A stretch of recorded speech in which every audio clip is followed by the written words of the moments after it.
encerrando com o quinto ponto, como o pastor já introduziu aqui, sobre a perseverança dos santos, né, que é o final da caminhada do cristianismo, do cristão aqui na terra, onde ele persevera até o fim e encontra com Cristo na glória. E nós sabemos que para perseverar, nós sabemos que nós dependemos totalmente de Deus. E nós sabemos que, como o pastor já iniciou aqui, aquele que teve o encontro verdadeiro com Cristo, que foi resgatado por Cristo desse mundo de trevas, e agora ele habita na luz com Cristo, ele jamais deixa de perder a sua salvação. Vamos nesse momento fazer uma oração para a gente iniciar o nosso estudo nessa noite. Deus, nós queremos nos colocar diante do Senhor nessa noite, agradecendo ao Senhor por mais um dia que o Senhor nos deste e pela graça que nos alcançou de forma plena. E nós sabemos que a plenitude da graça está no Senhor. E nós pedimos, Senhor, que o Senhor nos conforme segundo a imagem do seu Filho, que morreu na cruz do Calvário para que nós tivéssemos essa perseverança aqui na terra, perseverar na fé até o último dia, como Paulo deixa claro a Timóteo, que ele combateu o bom combate, completou a carreira e guardou a fé. Que o Senhor nos fortaleça nesse dia e em todo o tempo que nós caminharmos nessa terra, para um dia encontrarmos com o Senhor e vê-lo face a face. É o que nós te pedimos e agradecemos, em nome de Jesus. Amém. Irmãos, vamos abrir as nossas Bíblias. O pastor já trouxe um texto aqui bem explicativo sobre esse assunto, e nós vamos ler agora Romanos, capítulo 8, vamos estar lendo o versículo 35 até o versículo 39. Romanos 8, 35 ao 39, eu vou estar lendo esse texto, e os irmãos acompanhem comigo. Quem nos separará do amor de Cristo? Será tribulação, ou angústia, ou perseguição, ou fome, ou nudez, ou perigo, ou espada. Como está escrito, por amor de ti somos entregues à morte o dia todo. Fomos considerados como ovelha para o matadouro. Em todas essas coisas, porém, somos mais que vencedores por meio daquele que nos amou.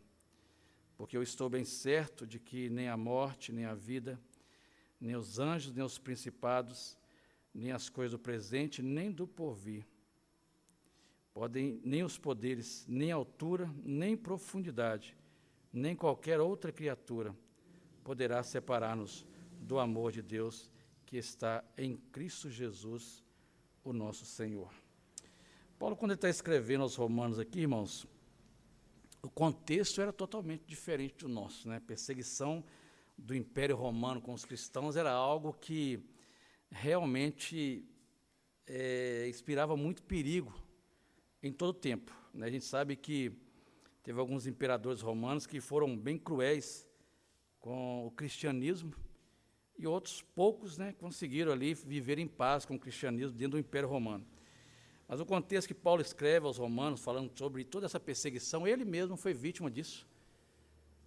Portanto, que ele acaba a vida dele preso, né, e foi decapitado por amor de Cristo. Então ele fala todas essas palavras aqui com propriedade daquilo que ele estava vivendo. Porque a gente sabe que no decorrer da história, né, contexto histórico, alguns imperadores que prendiam os cristãos, colocavam eles ali naquele coliseu romano, e soltavam algumas feras ali para matar os cristãos, para servir de diversão para a elite romana. E em outras ocasiões também, eles crucificavam os cristãos ali nos jardins de Roma, para dizer, já que vocês são a luz do mundo, ilumina o caminho. E assim matavam aqueles cristãos queimados. Então nós percebemos que muitos ali tiveram a sua vida ceifada por amor de Cristo, mas foram fiéis até a morte. Foram fiéis, não retrocederam, né, como aquele texto que o pastor leu aqui, que o cristão verdadeiro ele não retrocede nessa caminhada. E o apóstolo Paulo, no versículo 35, ele começa dizendo, quem nos separará do amor de Cristo? Será tribulação, angústia, ou perseguição, ou fome, ou nudez, ou perigo, ou espada. E nós percebemos que tudo isso que ele coloca aqui, tribulação, angústia, perseguição, fome, ou nudez, ou perigo, ou espada, tudo isso os cristãos passavam ali dentro daquele Império Romano. e diante toda aquela perseguição, eles se mantinham firmes. Poderiam estar de frente de leões, poderiam ser colocados, ser crucificados, eu não nego o meu Deus. Irmãos, é um exemplo que a Bíblia traz para nós, de perseverança dos santos, que nos inspira nesse século XXI, no qual nós estamos vivendo, que as pessoas desistem tão fácil das coisas, mas nós sabemos que tem um grupo que ele não irá desistir diante das perseguições. Se nós pegarmos hoje o contexto que nós vivemos, nós sabemos que hoje tem 3 poderes que governam essa geopolítica mundial. Nós sabemos que tem o capitalismo, o islamismo e o comunismo. Nós sabemos que uma das maiores empreitadas desses grandes poderes é simplesmente aniquilar a cultura judaico-cristã da terra. Aí você fala, mas como que isso pode acontecer? O comunismo, ele persegue os cristãos, prendem e até matam. O islamismo, eles não aceitam porque todo aquele que não é do Islã, ele é inimigo do Islã. Então, o cristianismo é um alvo, isso independente se é católico, romano ou cristão protestante, ele é alvo desses poderes. Aí você vai falar assim, mas o capitalismo também? O capitalismo, de uma forma velada, né, a gente percebe isso hoje, tanto nos Estados Unidos como na Europa, a perseguição ela é de uma forma mais branda, deixando claro que o cristão já não precisa mais de Deus, porque ele tem tudo que ele precisa. Ele tem dinheiro, ele tem conforto, e com isso ele também se afasta de Deus. A gente percebe hoje o que acontece na Europa, né? Nos Estados Unidos, na Inglaterra, e a gente percebe, irmãos, que são criadas leis, né? Hoje eu estava vendo recentemente agora uma lei que surgiu lá na Alemanha, que quando você vai fazer a declaração do seu imposto de renda, se você declarar que é cristão, você paga 9% a mais, só porque você declarou que é cristão. Então, essa perseguição contra o povo de Deus, desde esse Império Romano aqui, isso não é novo. Mas o que o Senhor ele nos inspira nesses dias, né? Porque aqui Paulo está escrevendo para o povo de Roma. Mas para os nossos dias, diante de tanta perseguição, o que nós devemos fazer? Basear a nossa vida na palavra de Deus. Porque, irmãos, a maior luta de todos esses poderes é contra o cristianismo. Por que eu falo isso? Porque, como nós lemos aqui nesse texto, quando o homem ele tem um encontro com Deus e a mente dele é tomada por Cristo, nenhum poder humano pode fazer com que ele retroceda. Então, o maior alvo de todos esses poderes que eu citei aqui da geopolítica é exatamente o cristão. O cristão é o grande problema desses poderes que a gente vê pela terra. Porque depois que você teve um encontro verdadeiro com Cristo, nunca mais você é o mesmo. E quem guia os seus pensamentos e as suas ações, as suas atitudes? O próprio Espírito Santo. Então, o maior problema desses governantes atuais são os cristãos. Por que você acha que todo levante que tem é exatamente contra o cristianismo? Porque eles sabem que aonde tem um grupo de cristãos, tem problema para eles. Porque eles não conseguem entrar na mente, porque quando a gente pega aquele texto de Romanos 12, Paulo fala exatamente sobre isso. De uma mente transformada, renovada, que nunca mais vai ser guiado por império romano, grego, não vai ser guiado por nenhuma entidade governamental que possa entrar na sua mente e fazer uma lavagem cerebral. E a gente percebe que tudo isso, o povo viveu lá em Roma e continuou vivendo, e a gente vai com isso até o final dos últimos dias, no qual Jesus vem e toma a sua igreja.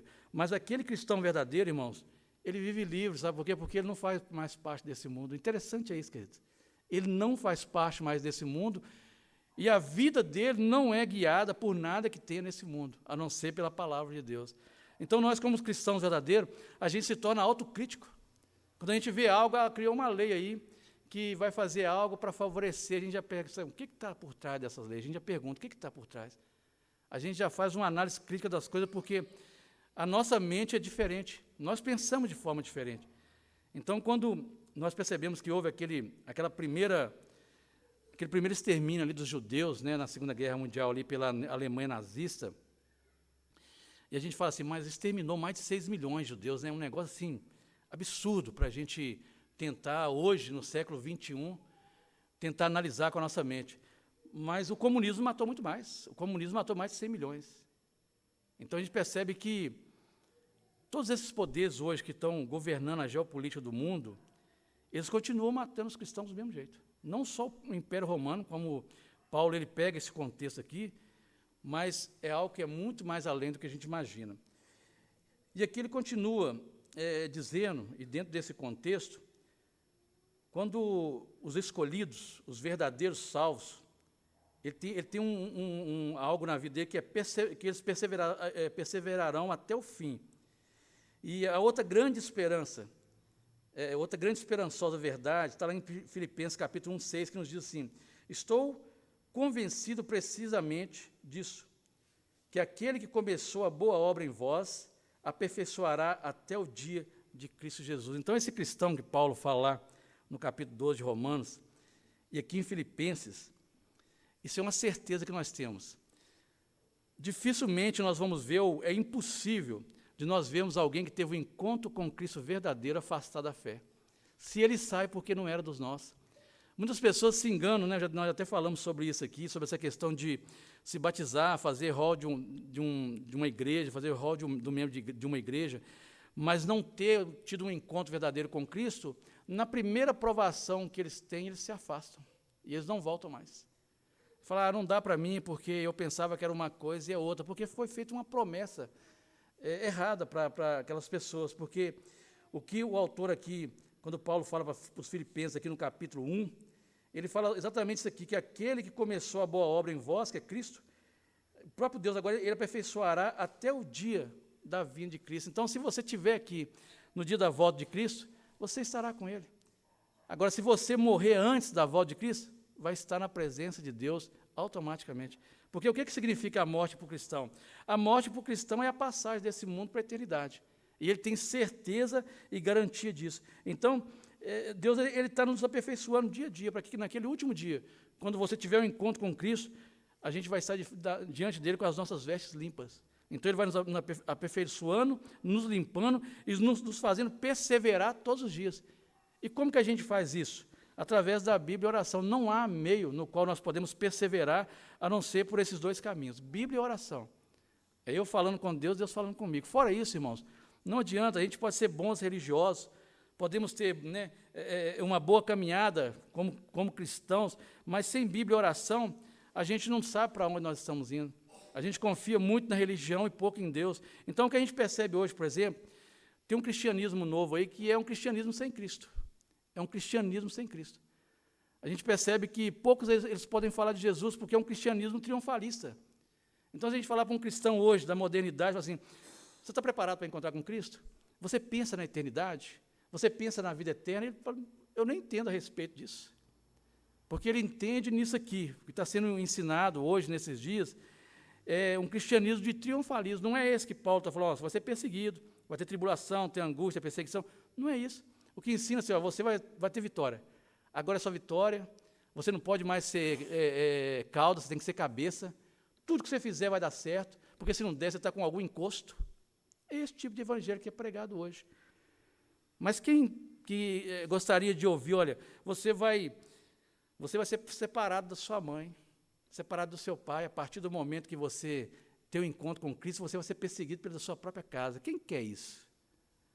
Jesus deixou claro aqui, olha, eu vim trazer espada, eu vim criar separação. O que ele quis dizer? Que ele vai chegar e separar uma família? Não, porque de repente o filho converteu e a família, o pai, a mãe não é convertido. Ele nunca mais vai pensar igual o pai e a mãe pensam. A mãe converte, os filhos não se convertem, nunca mais pensa da mesma forma. Então é dividido, é algo assim, dois, um morto e um vivo dentro da mesma casa. Agora, aquelas pessoas podem ser alcançadas pelo testemunho? Podem, mas Cristo fala exatamente disso. Eu vim trazer uma divisão, não é ajuntar, como muitos pensam. Ele traz essa divisão, a gente pensa, mas será que Cristo vai dividir as famílias? Vai, porque às vezes o marido ele vai se converter e a esposa não. E a esposa, de repente, é crente e o marido é mundano. Isso a gente vê todo dia aí. Mas o que Paulo fala aqui é exatamente sobre isso. Por amor de ti somos entregues à morte o dia todo. Fomos considerados como ovelhas para o matador. Então, irmãos, a gente não via aqueles cristãos ali de Roma degladiando para não morrer, pelo contrário, eles se entregavam. A gente olha qual que é o primeiro exemplo que eles tiveram, o exemplo de Cristo. Ninguém poderia matar Cristo. Império Romano? Jamais. Jesus deixa claro, olha, eu estou me entregando. Jesus não fala assim, eu poderia levantar um exército aqui de homens de guerra para poder lutar contra o Império Romano. Portanto, que muitos desanimaram na caminhada porque eles aguardavam isso. Eles achavam que Jesus seria uma pessoa, um líder, que levantaria um exército e lutaria contra o Império Romano, porque o Império Romano estava ali oprimindo aquele povo, né, o povo judeu. Mas Jesus falou assim, meu reino não é desse mundo, eu não sou daqui. E aqueles que eu chamar, eles estarão comigo aqui e eternamente. Então Jesus estava falando de quê? De um reino eterno, não era um reino que lutaria contra o Império Romano. Então por isso que muita gente desistiu da caminhada quando ele começa a colocar essas verdades, porque eles aguardavam isso. Eles aguardavam um rei que lutaria contra o Império Romano. E aí Jesus deixa claro, meu reino não é desse mundo. E todos aqueles que quiserem vir após mim farão parte desse reino eterno para a vida eterna. Então ele fala de eternidade. Agora, o sofrimento veio para esses irmãos de Roma? Veio. A maioria deles foram mortos. Tiveram as suas casas saqueadas, muitas vezes os filhos eram levados como escravos, as famílias eram separadas, e tudo isso eles sofreram por amor de Cristo, mas perseveraram. A começar pelo exemplo dos discípulos, né, dos apóstolos de Cristo que foram mártires. Nós falamos sobre isso aqui domingo. Mas ele continua, em todas essas coisas, porém, somos mais que vencedores por meio daquele que nos amou. Então, quando a gente vê essa frase, até em alguns casos, somos mais do que vencedores em quê? É uma frase que muitas vezes é interpretada de uma forma triunfalista. Mas o que Paulo está falando aqui? Nós somos vencedores na tribulação, na angústia, na perseguição, na fome, na falta de veste, no momento de perigo, e às vezes nós somos, quando nós estamos sendo perseguidos pelo Império Romano. Em todas essas coisas, nós somos mais que vencedores. Mas por meio de quem? Daquele que nos amou. Porque Cristo estava com ele. Porque Cristo andava com cada um daqueles que estavam sendo perseguidos. Mas eles se levantaram contra o Império Romano para não morrer, pelo contrário, eles se entregavam.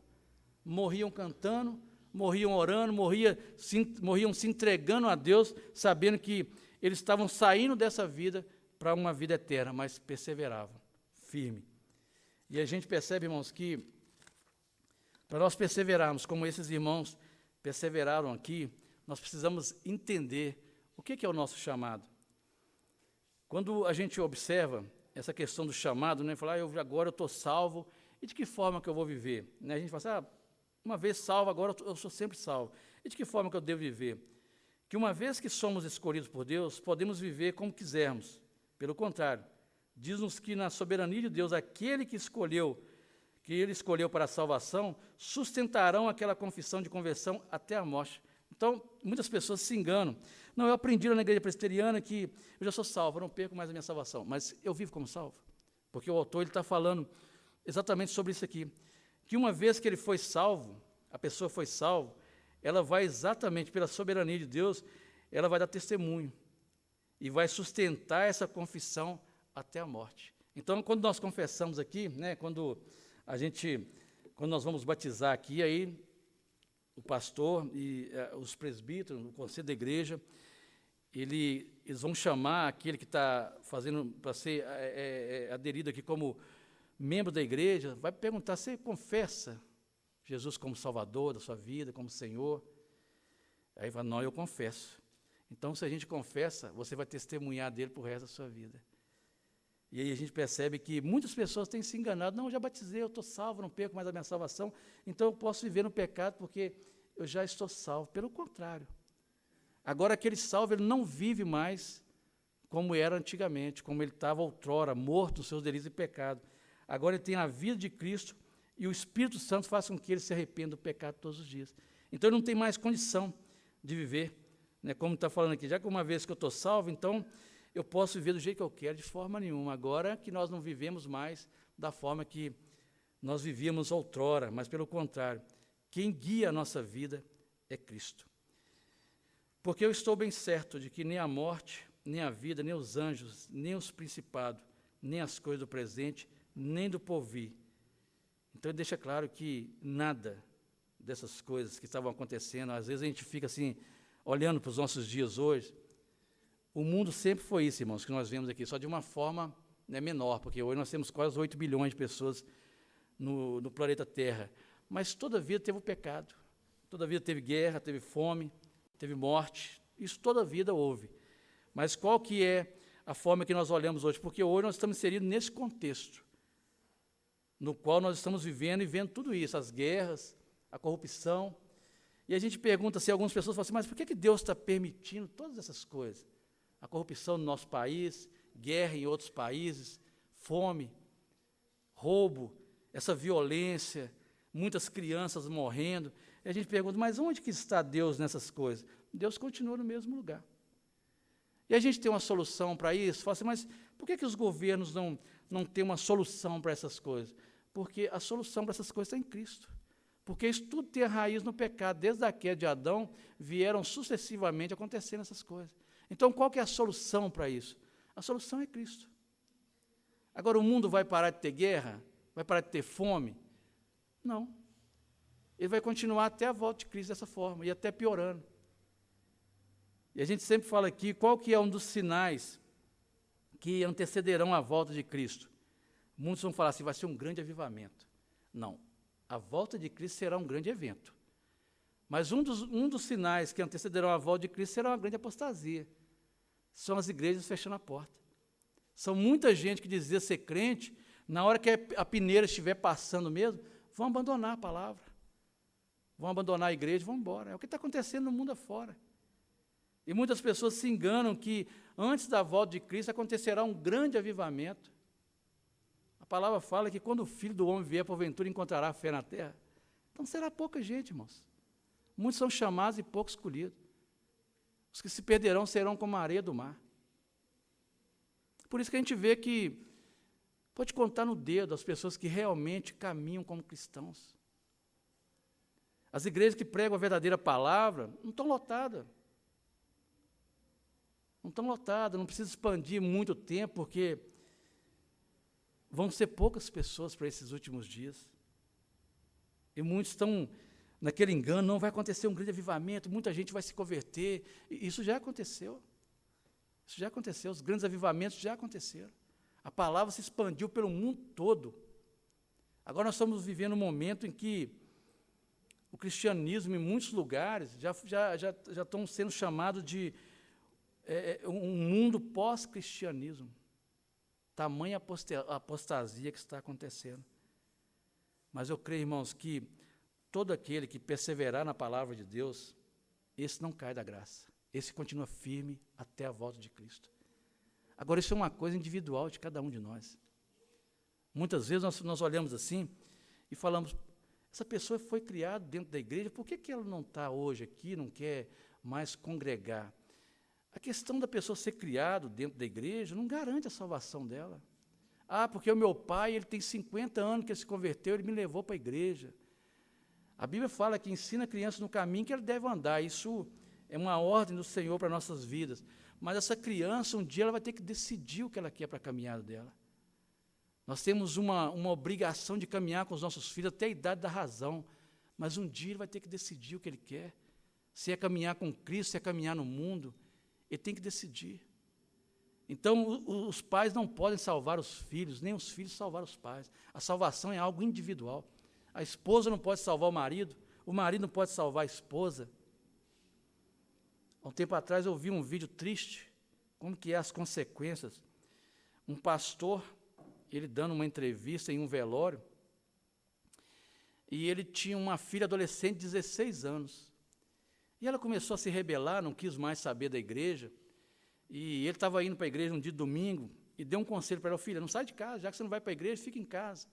Assim que ele virou as costas, ela colocou uma roupinha e foi para o baile funk. E na volta houve um tiroteio e a filha dele morreu, sendo baleada mais uma pessoa junto com ela. E aí ele estava dando um conselho nesse velório, falou, olha, hoje eu estou enterrando a minha filha pela desobediência dela.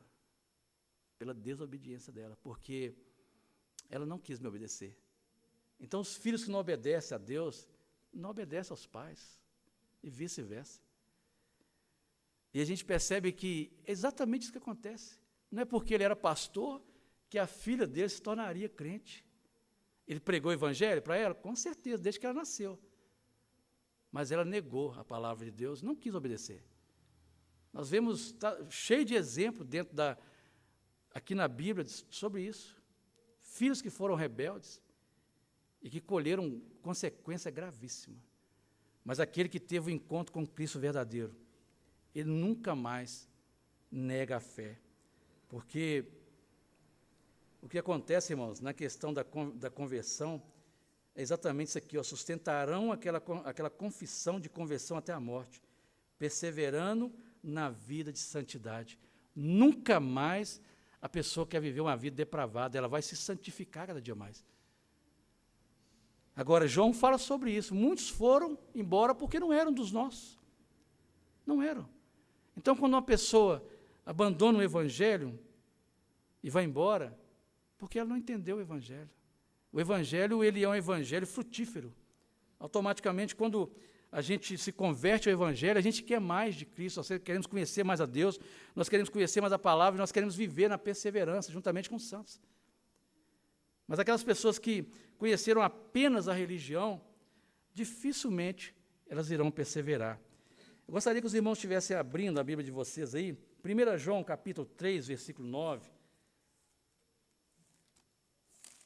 que nos ajuda também a respeito desse texto que nós estamos estudando. João fala algo interessante. João 3, versículo 9. Ele vai falar assim, ó, todo aquele que é nascido de Deus não vive na prática de pecado, pois o que permanece nele é a divina semente. Ora, esse não pode viver pecando, porque é nascido de Deus. Olha o que João está falando aqui, irmãos. Todo o que é nascido de Deus, ele não vive mais na prática do pecado. Ele continua sendo pecador? Continua. Mas ele não vive mais na prática do pecado, é impossível. Aquele que é nascido de novo viver na prática do pecado. Agora, se a pessoa está vivendo na prática do pecado, é porque ela não nasceu de novo. Não teve novo nascimento, porque João deixa claro aqui que ele não vive mais na prática do pecado, porque o que acontece? O que permanece nele é a divina semente. Ora, esse não pode viver pecando, porque é nascido de Deus. E João está falando exatamente sobre isso aqui, sobre os filhos de Deus e os filhos do maligno. Tem essas duas classes de pessoas, filho de Deus e filho do maligno. Agora, lá em 1 Pedro, abra comigo aí, 1 Pedro, capítulo 1, versículos 5 a 9. 1 Pedro 1, de 5 a 9. O que ele vai falar aqui para nós basearmos aqui o nosso estudo também? Que sois guardado pelo poder de Deus, mediante a fé, para a salvação preparada para revelar-se no último tempo.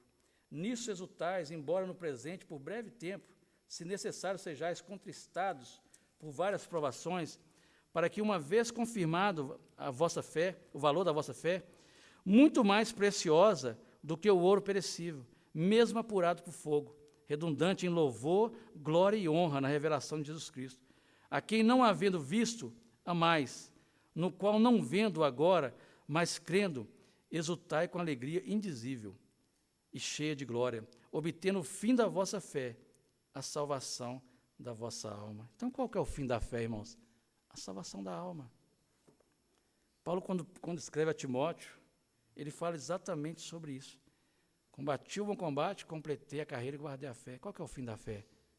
A salvação da nossa alma. Esse é o fim da nossa fé.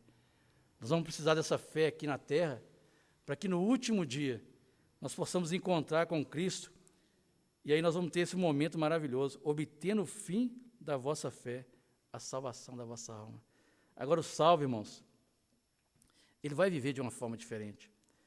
Chamado e santificado pelo seu Espírito, não pode cair completamente ou definitivamente do estado da graça, mas deve seguramente perseverar até o fim, e serão salvos eternamente. Irmãos, o cristianismo em si, ele fala dessa perseverança e daqueles que creem que um dia obterão a vida eterna. Então, se essa questão da vida eterna, irmãos, não faz mais parte daquilo que nós esperamos, nós precisamos rever o conceito. Será que eu me converti mesmo? Porque hoje em dia está tão fora de moda a gente falar a respeito da vida eterna, que parece assim, o que é isso, gente? Eu quero viver esse mundo, eu quero botox, eu quero dinheiro, eu quero ser um youtuber famoso para me comprar uma Lamborghini, uma Ferrari. Eu quero ter uma igreja grande para me poder pregar ali, chegar na porta da igreja com um carro de 300, 400, 500 mil. Será que esse é o evangelho que Jesus quer para nós? Eu acho que a A gente não, infelizmente, hoje também tem alguns líderes que estão nessa vertente, que ele precisa fazer sucesso a todo custo, porque senão ele não vai ser conhecido. Irmãos, daquele último dia isso não vai garantir nada para nós. Nós podemos dizer para Deus, eu preguei em seu nome, eu curei, eu enchi igreja. Ele pode olhar para nós e falar assim, eu não vos conheço. Eu não vos conheço. Agora o santo não, o santo ele está disposto a sofrer tudo isso que Paulo falou aqui, por amor de Cristo. Porque o evangelho é um evangelho de negação todos os dias. E como esse estudo que nós estamos estudando aqui, a esperança do santo é exatamente na vida eterna, não é nesse mundo. Aqui você pode passar pelo que for, Deus pode te abençoar com muitos bens, ou de repente te manter numa vida mais humilde, mas isso não vai fazer diferença. O dia que você descer para a sepultura, você não vai levar nada. E de repente não vai reclamar com Deus, falar assim, eu vivi com 2 salários a vida toda, você está morrendo, isso só foi ruim para você aqui. Senhor, mas eu vou deixar 30 empresas aí, por que eu estou morrendo agora? Vai servir para cá, para lá você não vai entrar com nenhuma dessas empresas. Então nós vamos viver essa vida aqui, irmãos. E essas coisas servirão para que nem a nossa roupa vai durar muito tempo depois que a gente descer a sepultura. Porque a Bíblia fala dessas coisas de vida eterna, de eternidade. Agora, o bom cristão, querido, ele vive como um bom cristão. Porque Deus pode abençoar de toda forma, de bênção sobre a vida dele, ter uma vida próspera financeiramente, mas ele vai entender, eu não tenho nada. Eu não tenho nada, tudo que eu tenho é de Deus. Tudo que eu tenho pertence a Cristo. Sejam os bens, sejam os filhos, sejam a esposa, o marido, tudo é de Deus. Eu entendo que a minha esposa, nós somos uma só carne. Nós estamos aqui numa missão, mas um dia eu vou embora, ou ela vai antes de mim. Os meus filhos irão, eu também vou. Não, ninguém vai ficar aqui. Mas uma coisa que nós temos que ter em mente, aquela certeza, o dia que eu partir daqui vai ser o melhor dia da minha vida. Agora tem muita gente que tem esse medo. A gente vai num velório de um não crente, é uma choradeira. Porque as pessoas não sabem para onde está indo. É um desespero total. Mas agora, quando nós vamos a um velório de um crente, aquele que perseverou até o final, é uma alegria. É uma alegria. Pode ser um adolescente com 13 anos. Ninguém vai falar assim, ele morreu novo demais, não, pelo contrário, ele foi encontrar mais rápido com Cristo do que eu. Se ele foi crente verdadeiro, pode ter 15, 13 anos.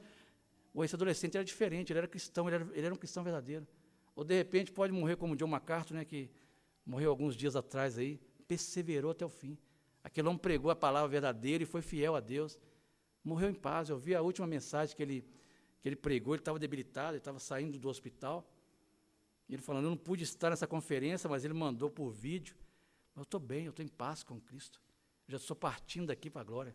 Eu tenho pouco tempo aqui nessa terra. Que bênção, irmão, essa certeza, essa perseverança. Sabendo que a qualquer momento nós podemos partir daqui. E uma vez que nós partimos daqui perseverando em Cristo, a gente estará com Ele na glória. E aqui, o autor aqui da Confissão de Fé de Westminster, o capítulo 17, que nós estamos estudando aqui, ele deixa claro que essa perseverança dos santos não depende do seu livre-arbítrio, não tem livre-arbítrio aqui, né? Aqui é predestinação, mas da imutabilidade do decreto da eleição que brota do amor livre e imutável de Deus Pai. Então não depende do livre-arbítrio, né? A gente acha que tem livre-arbítrio, não. Isso depende exclusivamente de Deus. Porque desde que o homem cai lá no Jardim do Éden, ele está morto. Agora, como nós falamos aqui, irmãos, a Bíblia é algo maravilhoso para a gente entender isso. Porque a partir do momento que eu entendo que a Bíblia, ela é a única forma que vai me mostrar o caminho ao Pai, porque essas palavras saem aqui, entram no meu coração e vai me dando esperança todos os dias. Aí nós entendemos qual é o valor da Bíblia. Por que muitas igrejas não pregam mais a Bíblia? Porque não sabem para onde estão indo. Não tem certeza para que caminho estão indo. Então, eles estão desfazendo da palavra de Deus, colocam louvores, algum outro entretenimento, exatamente porque não tem a bússola, não tem o caminho. Estão vivendo sem a palavra, e quem vive sem a palavra está perdido. Porque se nós pegarmos a palavra, ela vai encaminhar a nossa vida até o final. E essa palavra, irmãos, de Gênesis a Apocalipse, ela vai estar nos mostrando o caminho que é Cristo. E como que eu conheço a Deus? Como que eu conheço a Cristo? Através da palavra, não tem como não conhecer. Eu falo assim, agora eu recebi uma revelação que Deus é assim, mas como que Deus? Que revelação é essa? A revelação está aqui, ó. foi revelado a palavra do Senhor para que todo aquele cristão verdadeiro persevere na palavra.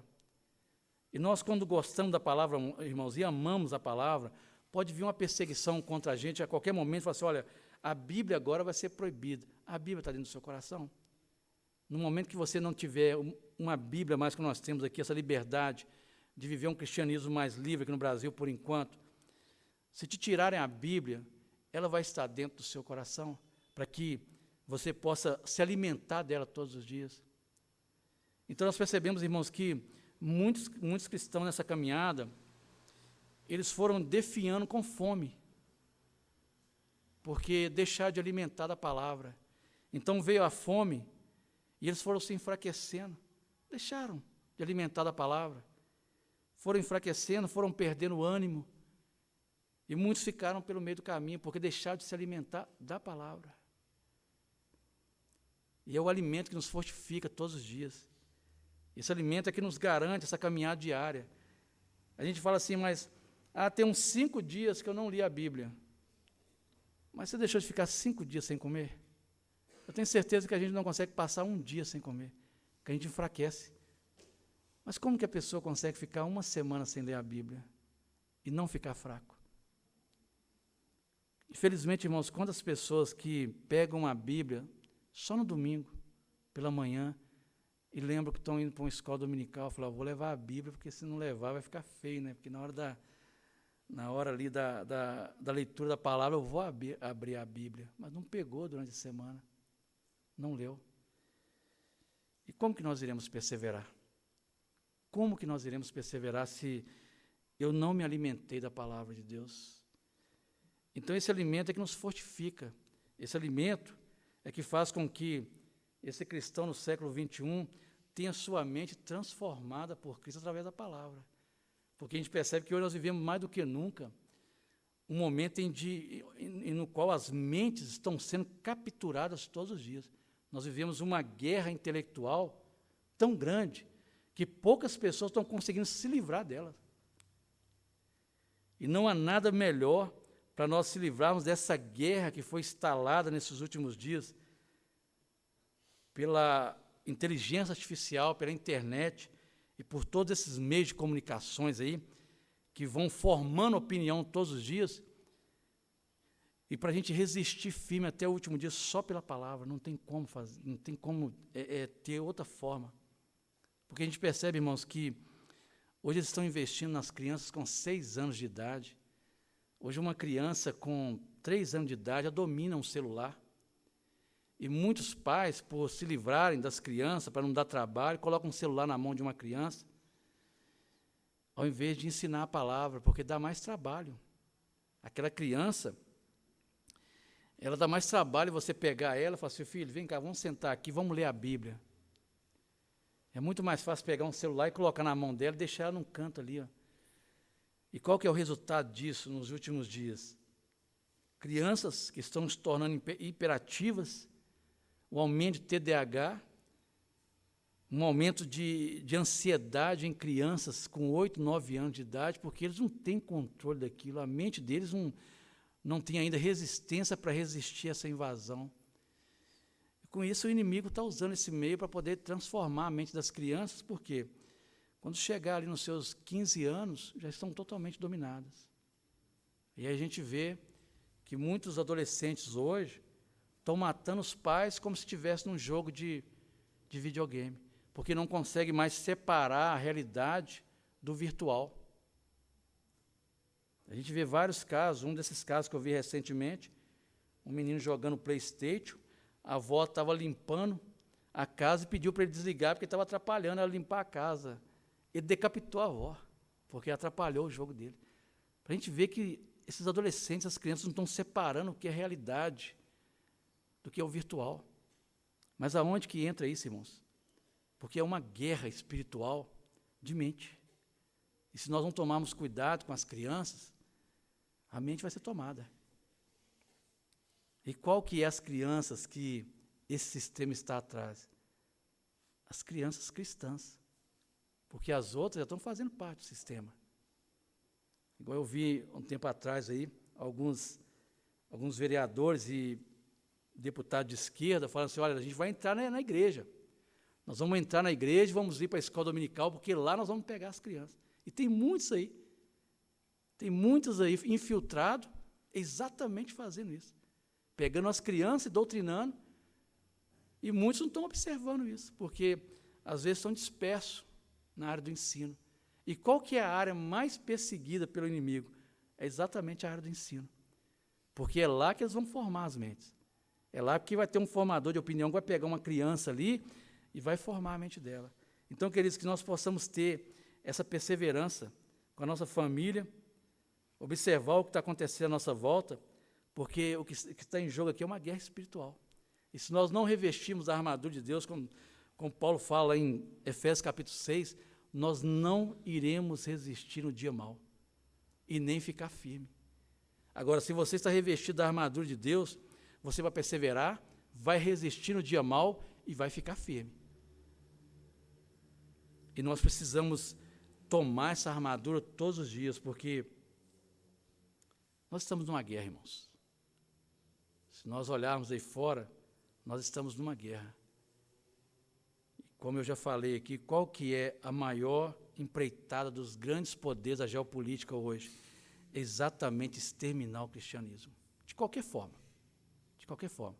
Eles vão lutar para, exatamente, mais do que nunca, contra todos os cristãos que se levantarem e dizer que realmente ele é um salvo. Porque nós sabemos que Satanás ele luta contra nós todos os dias. E eu louvo a Deus, irmãos, quando eu vejo os irmãos que, mesmo diante de tudo isso, essa facilidade que o mundo tem oferecido, ou diante das perseguições, eles continuam firmes. Eu não vou arredar o pé. Eu creio no que eu fui ensinado e vou levar isso adiante.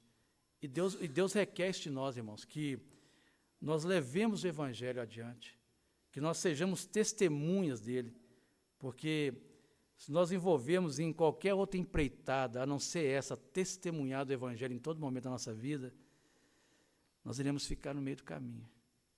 E que essa palavra, queridos, possa entrar em nosso coração. E para a gente terminar, versículo 39, nem a altura, nem a profundidade, nem qualquer outra criatura poderá separar-nos do amor de Deus que está em Cristo Jesus, nosso Senhor. Então, nada pode nos separar do amor de Cristo. Nada. Podem inventar leis aí, falar, olha, vamos prender todo mundo dessa igreja aqui. Nada pode nos separar. Nós podemos ficar presos pelo resto da nossa vida. Nós podemos ser colocados num paredão para sermos fuzilados. Porque hoje já não tem mais o Coliseu de Roma. Mas alguns países aí tem um paredão de fuzilamento de cristãos. O cristão morre afirmando, eu amo Jesus. O cristão pode morrer, mas morre afirmando, eu amo a Cristo e eu não abro mão. E se você me matar aqui agora com um tiro na testa, você está adiantando a minha entrada no céu. Que Deus possa nos dar, irmãos, essa sabedoria para perseverarmos firmes até o último dia. E que se vier perigo de morte, entenda isso, nada pode separar do amor de Cristo. Nada. Fique firme, porque Cristo, Ele está conosco em todo momento. E Ele nunca irá nos desamparar. Mas permaneça firme. Eu estou passando muita luta na minha casa, permaneça firme. Perdi o meu emprego, permaneça firme. Eu fui diagnosticado com câncer, permaneça firme. Eu fui deportado, permaneça firme. O presidente da República agora vai fechar as igrejas, permaneça firme. Porque isso nós vamos precisar mais do que nunca nesses dias, perseverar. Que Deus nos dê força, que Deus nos dê ânimo, que Deus nos dê alegria da salvação em nosso coração e certeza, cada dia mais. Mas uma aplicação para nós essa noite, permaneça. Porque o negócio não é estar com Cristo. Muitos que estiveram com Cristo não permaneceram. Muitos que estiveram com Ele não permaneceram. Mas o que Ele pede para cada um de nós? Permaneça. E é permanência eterna. A nossa permanência aqui não é uma permanência passageira, é uma permanência para a vida eterna. E qual que é o maior desafio do cristão? Permanecer, perseverando até o fim. Que Deus possa nos abençoar. Tem um versículo interessante aqui que Paulo fala aos Filipenses, que corrobora muito com essa fala sua. Filipenses 1, versículo 6 diz assim: estou plenamente certo que aquele que começou boa obra em vós há de completá-la até ao dia de Jesus Cristo. Ou seja, Deus ele não deixa a obra inacabada, né? Ele não tem obras inacabadas por aí. E a palavra de Deus é clara e ela diz que ele começou e ele vai terminar. Alguns teólogos dizem, como Edson Struve, como o próprio Calvino, diz que a perseverança, muitas vezes nós falamos da perseverança dos santos, mas a perseverança, em última instância, ela é uma perseverança de Deus. Exatamente. Deus persevera em nos manter firmes até o fim. Então, ele começou a boa obra, ele há de completá-la. Né? Exatamente. A obra é dele, do início ao fim. E se a salvação dependêssemos de nós, todos nós seríamos incapazes de alcançá-la. Estavam condenados, né? Completamente e eternamente. Nós conseguiríamos alcançá-la. Então, a obra ela é toda dele, do início ao fim, ele há de completá-la. Exatamente. E esse texto de Filipenses, exatamente nós lemos aqui no início, ele traz para nós essa certeza, essa garantia de que, uma vez que somos salvos, ele completará essa obra até o final. Queridos, que Deus possa nos abençoar. Vamos orar mais uma vez. Muito obrigado, viu, Dix, pela sua participação aí. Que Deus possa nos dar cada dia mais essa certeza. E é alegre, irmãos, felizes, que nós iremos perseverar até o fim. Só para mim terminar aqui, um exemplo que eu tive recentemente do pastor Zapata. É um pastor que esteve aqui no Peru. Ele vivia numa aldeia. E ele faleceu em 2018, mas foi um grande exemplo, que eu conheci a história dele. Ele tinha um problema de ser tetraplégico, ele só mexia o pescoço. Mas um dia ele foi evangelizado em uma das aldeias do Peru, e ele se converteu. E ele começou a pregar a palavra para as pessoas ali, e 40 pessoas se converteram, e ele pregava a palavra para um grupo de 40 pessoas. Ele foi chamado como pastor daquelas pessoas e morreu em 2018. E um dia fizeram a pergunta para ele: pastor, mas como que você consegue pregar? Eles levantavam ele numa maca, ele ficava de pé, mas ele só mexia o pescoço. Como que o senhor vive dessa forma, pregando o amor de Deus, numa prisão igual essa que o senhor está, tetraplégico, só mexe o pescoço? Ele disse: olha, o meu corpo está preso, ele não movimenta, mas a palavra está livre. E o meu coração foi alcançado por Cristo. Então, eu queria deixar esse exemplo para a gente, no momento de desânimo. Vamos lembrar desses exemplos, tanto que a Bíblia tem.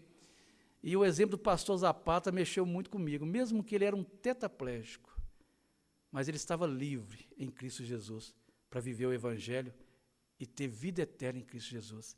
Vamos orar? Cristo, nós queremos agradecer ao Senhor, porque um dia o Senhor morreu por nós. O Senhor pagou o preço pelos nossos pecados e nos deu vida eterna no Senhor. E nós sabemos que o Senhor é que nos leva a perseverar todos os dias. Porque sem o Senhor nós desanimamos, nós não temos força. Porque o Senhor nos diz que sem mim nada podeis fazer. Nós sabemos disso, Senhor. Que sem o Senhor nós não podemos nada. Nós não perseveramos, não oramos, não lemos a Bíblia, não testemunhamos o Senhor. Mas com o Senhor nós podemos fazer muito mais do que aquilo que nós pedimos e pensamos. E nós pedimos, Senhor, continue com a sua igreja, fortalecendo a sua igreja nesses dias tão difíceis, diante de tantas perseguições, diante de tantas lutas, tantas dificuldades, e ao mesmo tempo muitas facilidades, que faz com que o crente desanime. Senhor, que aqueles que são seus, a certeza é que um dia estará todos reunidos, e nós seremos como o Senhor é. Nós teremos um corpo glorificado, e não habitaremos mais nesse tabernáculo mortal. Essa é a certeza que o Senhor nos dá. E nós pedimos, Senhor, fique conosco,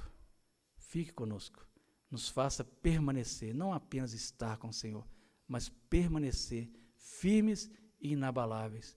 É o que nós te pedimos e agradecemos em nome de Jesus. Amém. Queridos, Deus abençoe a todos.